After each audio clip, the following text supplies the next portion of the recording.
It's Monday, so it means it must be the MUTV group chat. Good to have you with us. I'm actually down at the Aon Training Complex today, sitting in the seat where Ollie usually does his press conference. The lads are here as well as we look ahead to the return of European football this week and look back on what has been, frankly, a bit of a rough weekend for the Reds. When I say the lads are here, Wes isn't, but he will be.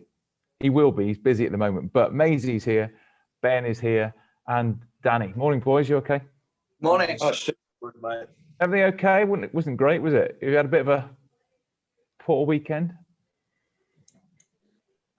Shambles to the first, Jim. Yeah, you can't be beat. If you have any aspirations of winning the league, you've got to turn up and you've got to beat like West Brom. Absolutely. So, tough week. Ben, you were there. By the way, what have you been out running or something? But we'll look at this. No, I am going out running, but it's nothing to do with me attire. It's because we're having our boiler serviced and it's freezing. It's like being at West Brom again yesterday. It's cold. I'm keeping warm. Let's hope it gets sorted, mate. You were freezing at West Brom, Ben, but the performance didn't warm you up, did it? No, not in the slightest. I mean, we're almost used to Man United going a goal down in the early stages of games, no matter who we're playing, which is something that they really need to rectify. And obviously yesterday it ran out because the performance just didn't merit us winning the game. We were one tempo. The passing and moving wasn't there. And the one time that we did show a little bit of pace was when we actually scored the goal and Luke Shaw got to the byline. Because they were so compact, West Brom, it was always going to be the spaces down the side. And, you know, it says something when you're looking at Harry Maguire coming in off that left-hand side and through the middle being one of our most potent attackers. And indeed, it was him that you know, sort of nearly grabbed the points for us right at the end with the header that Sam Johnson tipped onto the post. But all in all, it just wasn't a good enough performance, even to beat a team that struggled to score goals. Yeah, Dan, drop points against Sheffield United and West Brom. It's probably going to cost us, isn't it, in the end?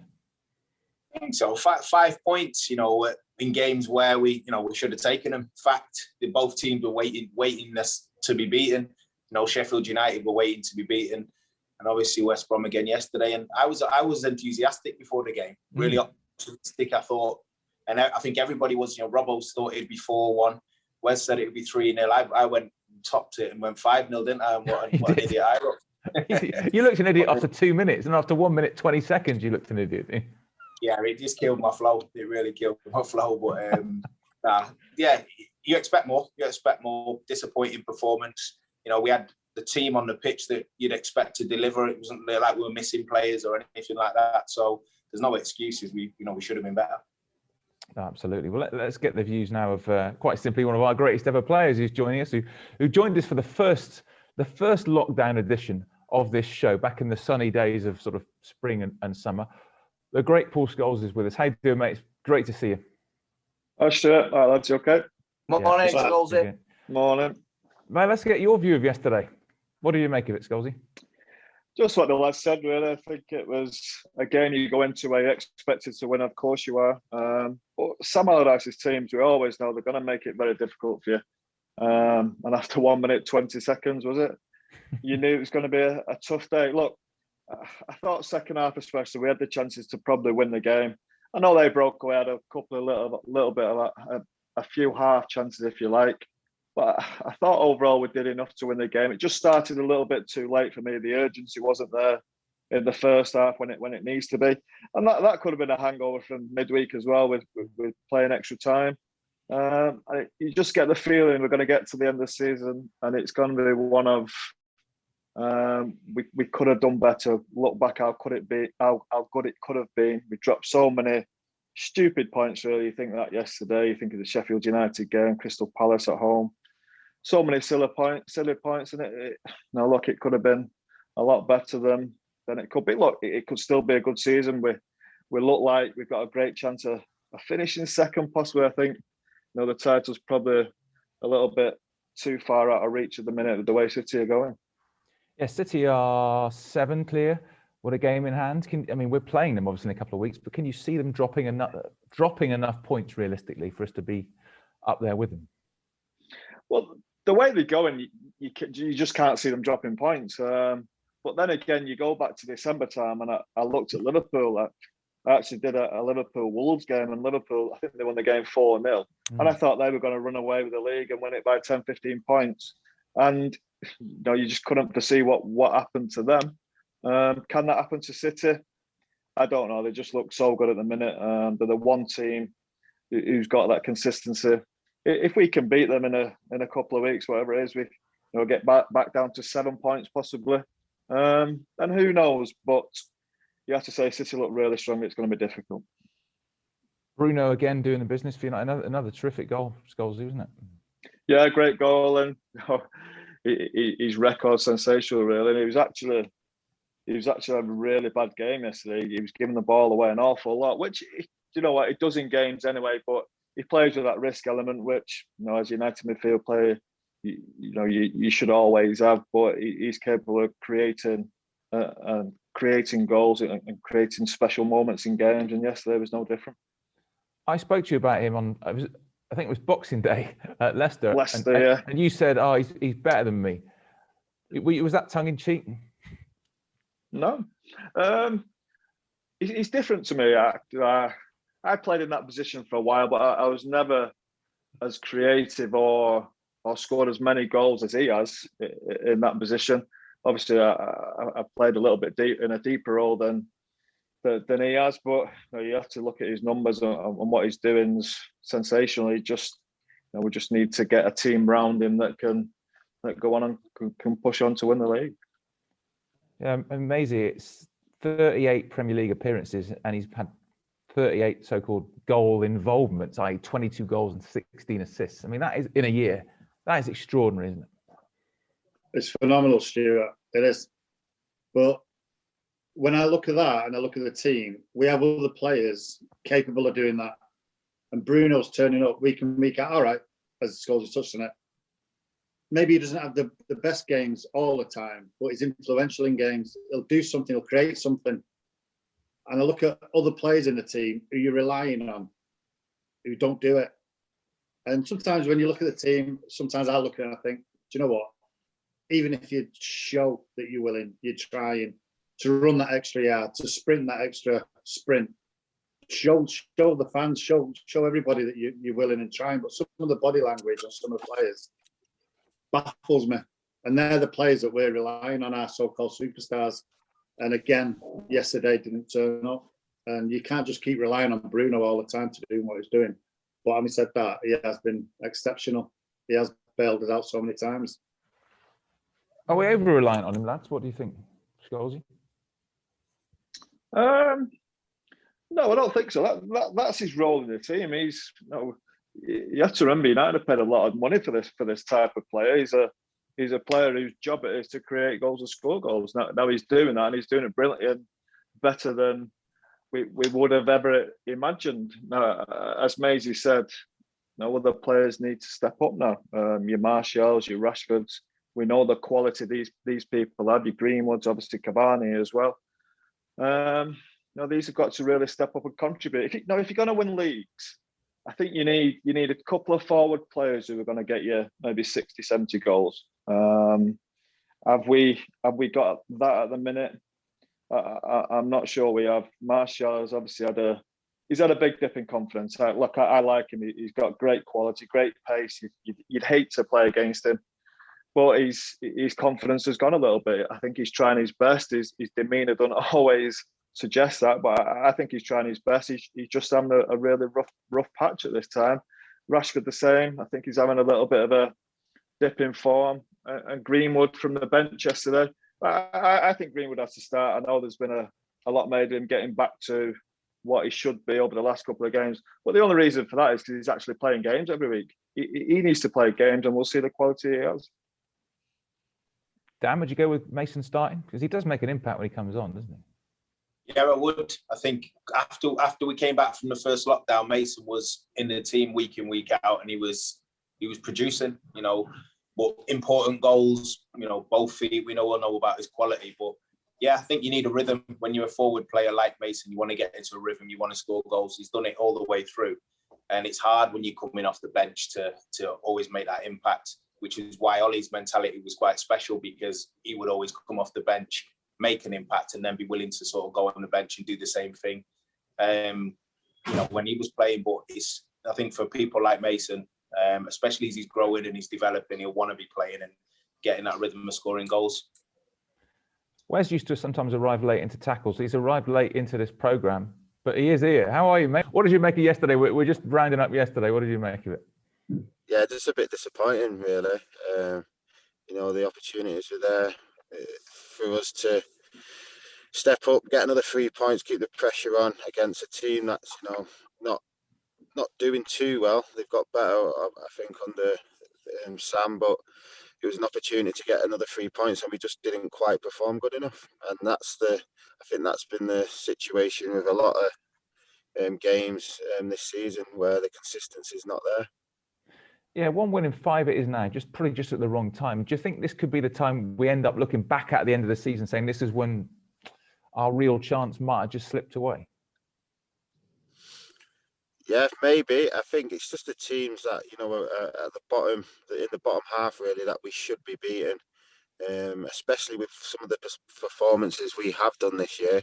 We've had some, great performances, but then just to slack off a little bit against the teams, who are sort of fighting at the bottom is a big disappointment, because if we were to win a couple of them games, it's another 5 points, and you're still sort of up there with Man City. So it is disappointing knowing that we should have done better against them. And like I said, the consistency isn't quite there yet. Like your Man City, to be fair, where they're going into games and you sort of already know as soon as you start that they've got control and they're going to win the game. So, I mean, listen, we've progressed, but at the same time, that's the next step, really. It's a little bit frustrating because, even at the beginning of the season, I didn't think we would be where we are now. No. So we have done well in that sense. We've took big leaps forward, but at the same time, when we're here, we've just messed up on a few hurdles. Scholes, how would you cope with VAR? Because we were scratching our head yesterday when the penalty was given, and then they seemed to miss the offside, but then had a look at the decision and decided it wasn't a penalty, and it was all sorts of. I mean, how would you have coped with VAR? I wouldn't have liked it, Stuart. I just think it's causing more problems than it's worth, really. No, they kept looking at the actual decision. Was it a foul yesterday, Maguire? And before that, he's clearly offside, and so it should never really get to that point. I just think there's so much time wasted. It just drives you mad. How I would cope with it, I don't know. If I'd scored a goal and it got disallowed by VAR, I'd be devastated, as many people would. So, look, I'm glad I'm retired. I'm out of the VAR, and I can just happily sit back and laugh and watch at it. That's the thing, Ben. When you were there, we were there, obviously. It was just totally unclear what was going on, wasn't it? Well, in a nutshell, Scholes has just said it. Whether it was a foul or not, which it was, is irrelevant, because when that initial ball came in from the free kick, Harry Maguire was clearly standing where the ball was going in an offside position. So it should never even have got to that point. If Craig Pawson needed to go and have a look at it, then he should have done that, realised that when the ball came in, Maguire was offside, and it doesn't go any further. But his reasoning for actually cancelling the penalty was because he declared that he'd made the mistake and it wasn't a foul. So it just makes the whole thing a complete farce. Yeah, it does, doesn't it? It makes it really difficult. So United in an awkward situation, I suppose, in the league at the moment. Just got 14 games to go. Just got to keep winning and see what happens. Some big games coming up as well. Chelsea away, City away. But also European football starts again this week, with United, in these strange times we're living in, going to Italy to play a team from Spain. But that's how it's working. United playing Real Sociedad in Turin on Thursday night. How should we be approaching the Europa League in terms of a priority, Scholesy? What do you think? I think every game has to be a priority. He has to play his best team in every single game for me. We're a club who hasn't won anything for a little bit of time now. Ollie, as a manager, he's done a fantastic job. He's got us a team that's exciting again. Possibly, we've got a little bit close in the league, but now we need to go and win an FA Cup, win a Europa League. Obviously, last year was a little bit disappointing, losing lost 3 semi-finals. Yeah. We lost a semi-final this year as well. So we've got to start winning big games. And I just think the position, I know it's very difficult with the amount of games we've got, but I just think the position we're in, he's got to try and win everything, and he's got to try and play his best team in every single game. What would you do, lads? I mean, we have got a big squad. I mean, would you even think about leaving a couple of key players behind, or would you go for it? Wes? You know what? Around Christmas time, I would have said I'd be happy with leaving some key players around at home and, going for the league. But now, I totally agree with Scholes. I think we have to go there. We have to go to win it. Will it hamper the Premier League a little bit? Maybe. But at the same time, it is a trophy. It would be good to get another trophy, and I think Holly will take his best team, if I'm being honest. And you just got to keep your fingers crossed that no one does really get seriously injured because of the Premier League games on the weekend.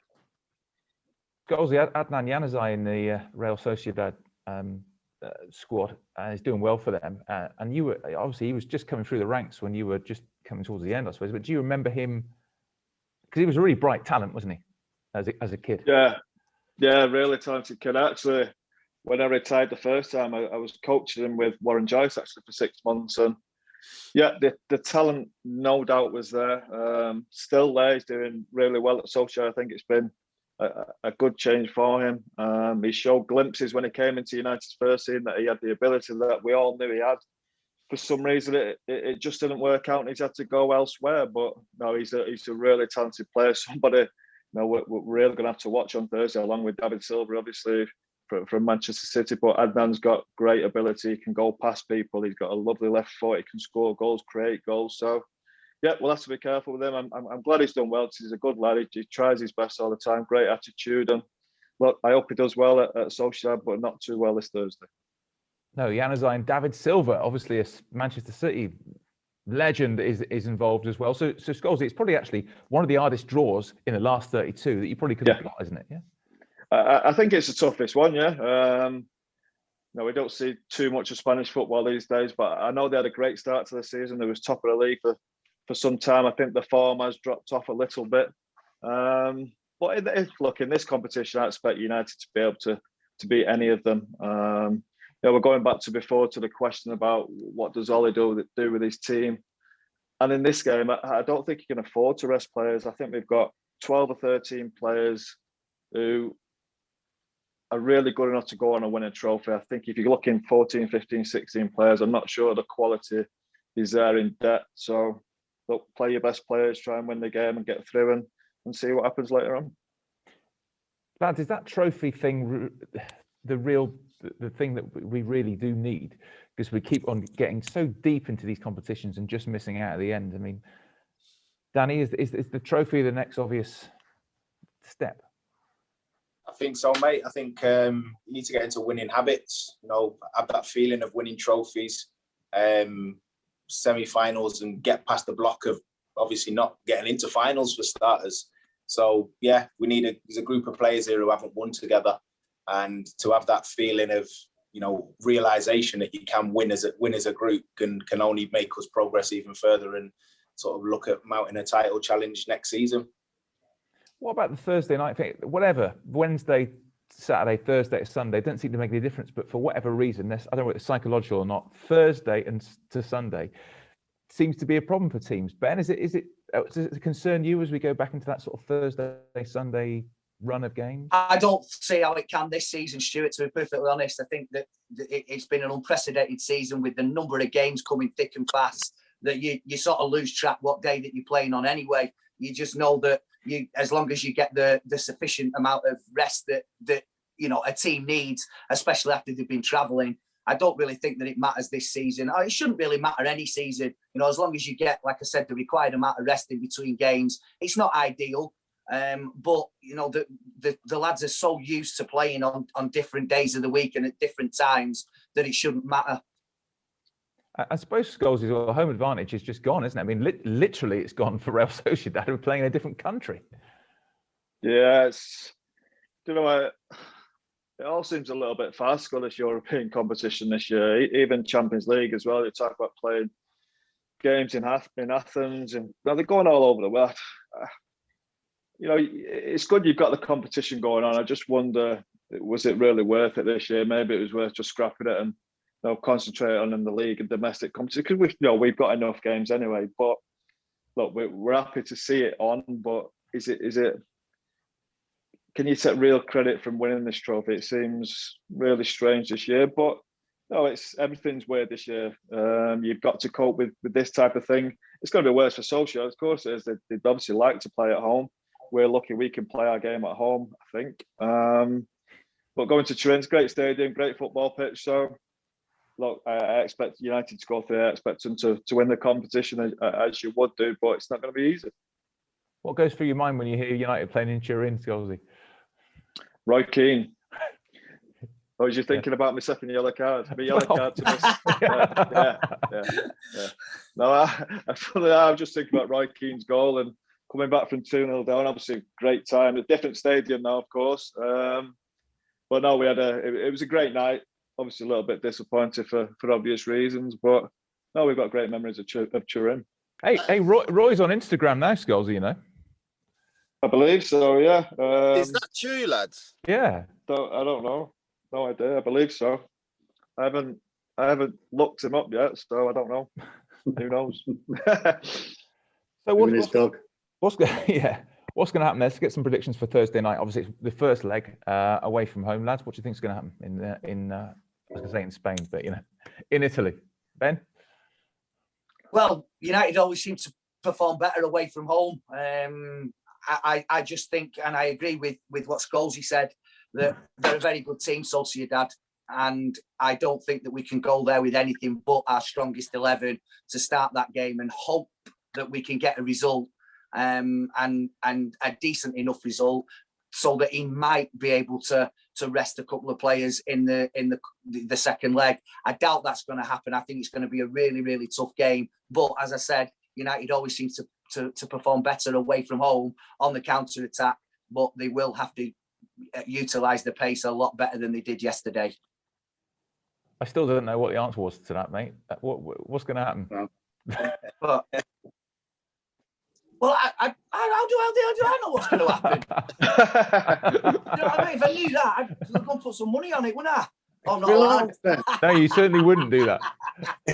Come on, Maze. What's going to happen? Come on, Maze. You can be a little bit more succinct then. 2-0. I'll go 2-0. Wow. All right. 2-0 United. Yeah. Too far, Ben. Yeah. I'll sit on the fence. I'll go for a 0-0. All right. We'll take that. Danny? Yeah. I think we'll nick it 1-0. Tough game. Not a nice spectacle, but I think we'll come away with a 1-0 win. Wes, what's going to happen Thursday? I'll go 2-1 towards United. Okay. And Scholesy? Well, I think you'll leave a lot of players out on Thursday. I think it'd be a virtually different team. They'll try and get away with it, maybe possibly a draw, then bring everyone back for the home game and go through. Okay, we'll take that. We've got some, just before we go, a bit of your reaction from last week. This does involve Wes. If you remember, there was some debate last week where one of the people who commented on our YouTube channel about Wes allegedly being found asleep on a pavement outside a club in Ashton-under-Lyne. And Quinton Fortune, it was claimed was involved, but Wes was saying he definitely wasn't. There's been a lot of 100%. No, really, there's been a lot of feedback about that. First one, this one, as somebody who seems to make a habit of waking up in random public places after a night out, there's absolutely nothing wrong with it. So a bit of support for Wes there. This one is. It didn't happen. Well, this one from John. It says it was 100% Quinton Fortune Wes who was with, although I think Fortune was only there until 10 or 11. Wes was there until the end. Probably the word clubbing was the wrong word to use. Spoke to two of my brothers who I was out with, and they both said 100% Fortune was there and one or two others. You still saying no, Wes? 100% Quinny would have never sort of been out with Quinny, 100%. Okay. Plus, I would have had work the next day. Yeah. Okay. Did that sound, Scholesy, did that sound possible that Wes was asleep on a pavement in Ashton-under-Lyne or not? Yeah, it does sound possible. I'm just wondering when work would ever stop him as well. We had the Happy Mondays on as well last week. This one, not one of them looked happy for what's supposed to be a happy Monday. This one from Derek, you thought you boys did an amazing job with the plank that Bez made you do. And also this one, Bez and Rowetta, two legends of the Manchester scene. If you know, you know, and they were good. And by the way, you may have noticed on MUTV this week that Bez was renamed when we had our show in midweek for that midweek FA Cup game. Peen Moonestein was presenting. She was talking about the group chat and the Happy Mondays were on it. And this is how she described Bez. Yeah, so good to hear that from the MUTV group chat. Of course, if you want to see the full thing, you can head over to the Man United app as well to watch that. It's really good fun as well. They had someone from the Happy Mondays on there, so Rowetta and Des from that one. So there you go. Very much it was Bez. Maisie, not Des. Des twisted melons, man. Yeah. Yeah, so Peen did well there. Danny, that was an easy mistake to make. And I mean, she's only, what, 20, 23, 22? She wouldn't know who Bez is. She thought he was Des. Well, I don't know. Someone's got to give her a bit of help in her ear or something. They've stick her up there. Listen, boys, thanks for joining us today. Scholesy, it's been brilliant to see you. Thanks very much for taking the time. Really appreciate it. Good to see you. Hope we see you in person again soon. And lads, let's do it again next week. Thank you. See you later. See you later. Cheers.